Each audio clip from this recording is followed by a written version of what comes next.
two functions defined for all real values of x. Here they are. And we're asked to write down some expressions. So f of g of x is actually going to be f of x squared plus 2. And then I just replace my x in f of x by x squared plus 2. So it's going to become x squared plus 2 cubed. I don't need to do any more to that, like expand it or anything. That's fine. And then g of f of x is going to be g of x cubed. So now again, I replace all my x's by x cubed. So I'm going to get x cubed squared plus 2, which is going to become x to the power of 6 plus 2. Right, nice. Hence, find the values of x for which this is true. Right, so I've got my fg of x minusing x to the 6 plus 2, just make sure that is in a bracket, and set that equal to 24. Now you just need to multiply out x squared plus 2 all cubed with a method of your choice. You can either write it as triple brackets and expand it out, or you can use a full-on binomial expansion, or the way I did it is to just quickly draw Pascal's triangle. And then because it's a cubic, it's going to be this. It's going to be x squared cubed as my first term plus 3 x squared squared times 2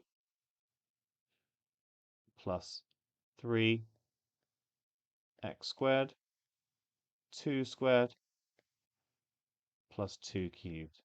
Okay, my coefficients are simply the coefficient in Pascal's triangle, and I'm using the idea of the binomial expansion to generate this.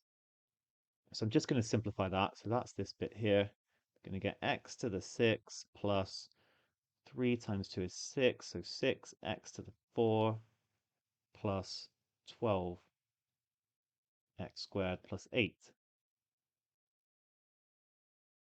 So therefore,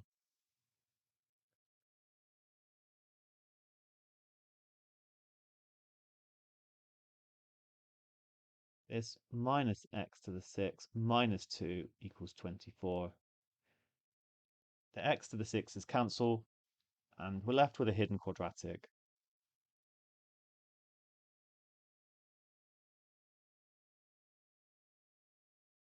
So I'm going to get 6, and then I'm going to minus the 24. That's going to give me minus 18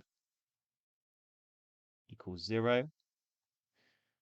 Always good to divide through by any common factors. So divide through by 6.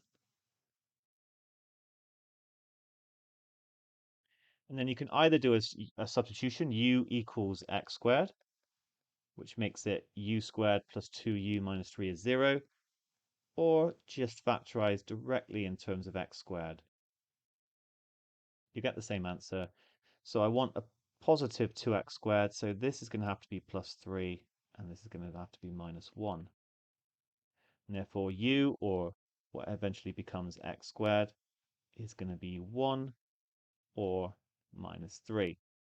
Now, we cannot square a real number to get a negative, so we're going to reject this one. And therefore x is going to be plus or minus the square root of 1. It's going to be 1 or minus 1. Okay, slightly different question now on functions. Yeah, good.